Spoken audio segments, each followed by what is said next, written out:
Former Ipid boss Robert Mcbride has told the State Capture Commission of Inquiry that the lack of funding is preventing the organization from being fully independent. The State Security Agency boss finally took the stand after several delays. Mcbride was appointed head of the State Security Agency's foreign branch in April this year. He told the State Capture Commission that the Independent Police Investigative Directorate should not rely on evidence from independent investigators. Explained earlier, they will explain, but the issue, a lot of the information required is public information, and it's information that ordinarily we would have the facilities ourselves. But because of budgetary problems, we don't have that facility. And indeed, it's the budgetary problems that force us to seek assistance outside. Our reporter Tumaole Mohlaoli joins me in studio to follow up on the proceedings, just to give us more expansion here. Tumaole, very good morning to you. Mcbride, he's postponed, and there's been a lot of hiccups before he could actually sit on that table to speak about what he knows and the figures and the characters that he's implicating. It was a very brief appearance, wasn't it? Tell us what exactly he spoke about. Very, very brief appearance indeed. When you look at the fanfare and expectation before his appearance. And basically what Mcbride was dealing with was the issue of some of the challenges that the Independent Police Investigative Directorate faces. Now, when he speaks about funding, he would speak to the issue of what the Independent Police Investigative Directorate needs to carry out its investigations when it has matters before it that it has to investigate. And one of the challenges that this funding challenge presents is the fact that Mcbride was saying that when you have an issue and you have to investigate allegations of irregularities within the police service, then you are tasked with police officers having to investigate their fellow members because of a lack of resources. And he says that this obviously compromises some of their investigations. Now, when we talk about how he tried to deal with this particular shortage of funds and how it was hampering Ipid's work, which he believes is very, very important. Mcbride did admit to the commission that he did use private investigators. Now, the name of a private investigator, Paul O'Sullivan, did come up, and we know Paul O'Sullivan has got a very, very checkered past, but Paul O'Sullivan's investigative work has led to some very, very, very big and high-profile breakthroughs.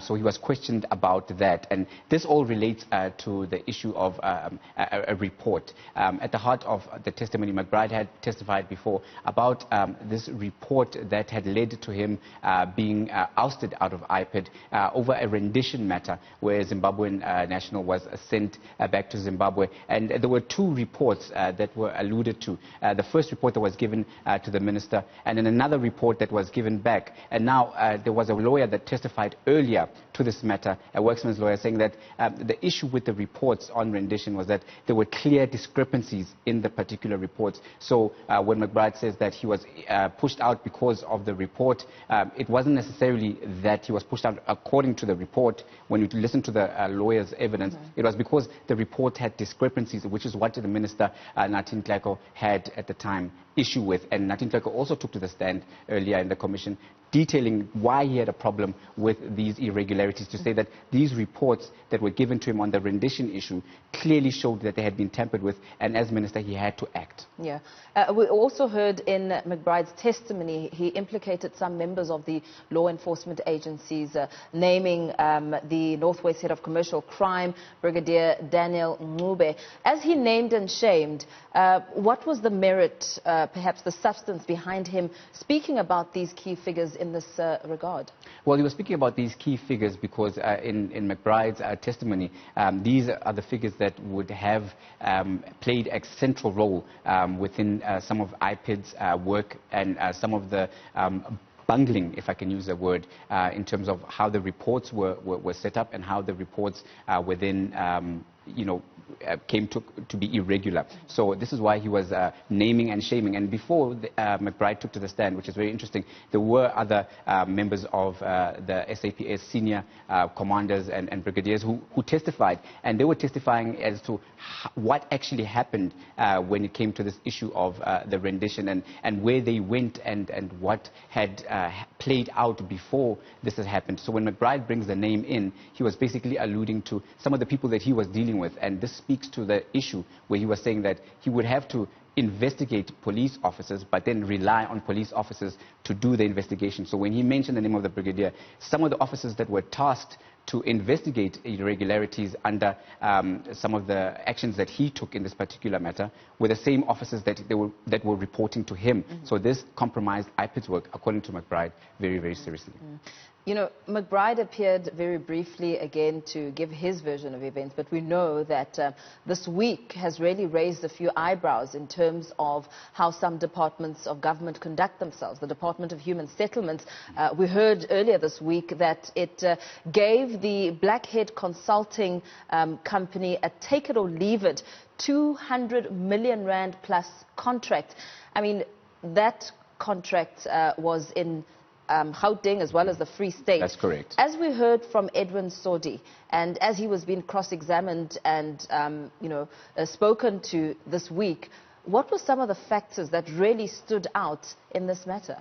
Some of the factors that really stood out in this matter, and again, Deputy Chief Justice Raymond Zondo was really on point in terms of trying to point out the discrepancies. Now, at the heart of this particular tender process with the 200+ million was a spreadsheet that explained the expenses in terms of how Sodi's company, Blackhead Trading, would then use the funds to try and eradicate asbestos in these particular low-income housing in the Free State and in Gauteng province. And what Sodi was trying to explain just didn't make sense, and Deputy Chief Justice Zondo was at pains to try and help him out with his mathematics, trying to say that it doesn't make sense when you add up the number of houses and the amount that was paid through, and then you look at the work that was done. It just doesn't make sense. And what is at heart here, Mpo, is the fact that this money was issued out to Blackhead Trading to help the poorest of the poor. When you think about the communities that were supposed to be beneficiaries of this